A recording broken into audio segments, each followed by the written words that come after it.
biggest mobile network operator, Safaricom, has reported a 16.7% growth of pre-tax profit in its 2015 full-year earnings. The firm maintained its profitability streak by posting $826.4 million in returns before tax and costs, thanks to continuous growth in data and its revolutionary mobile money service, the M-Pesa.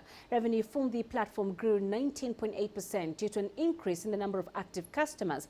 Kenyans use this service to send money and pay bills. Mobile data revenue increased by 42.7% thanks to increased uptake in bundles and growth in smartphone penetration in the country. The operator controls 64.7% of Kenya's market from 67% after changing its customer report methodology to customers that contribute to revenue in the last 90 days. On an outlook basis, Safaricom will concentrate on cost reduction in transmission, network and information and technology.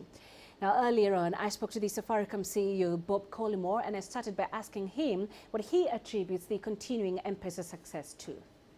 We were actually quite pleased. 27% growth was a bit more than we expected.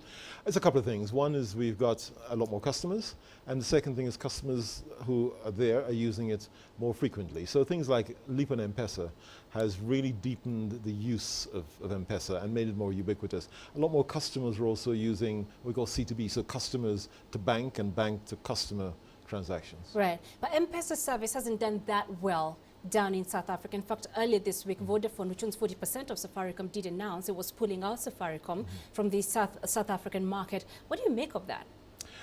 Yeah, I mean, M-Pesa probably isn't made for every country. If you look at Tanzania, Tanzania is very successful.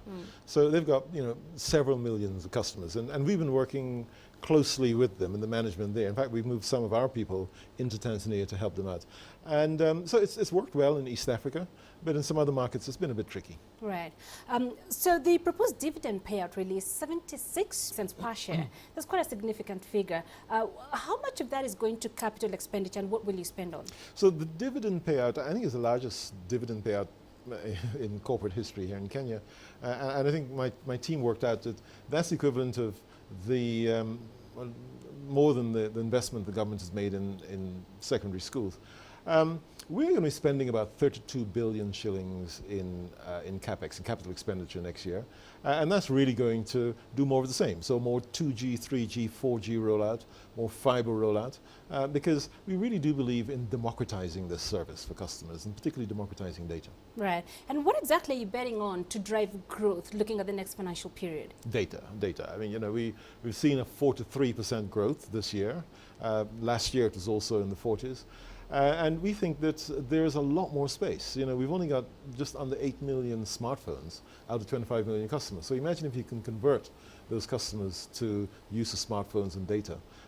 Absolutely that. And of course, we've got M-Pesa, which continues to thrive. As you're looking at producing TV content?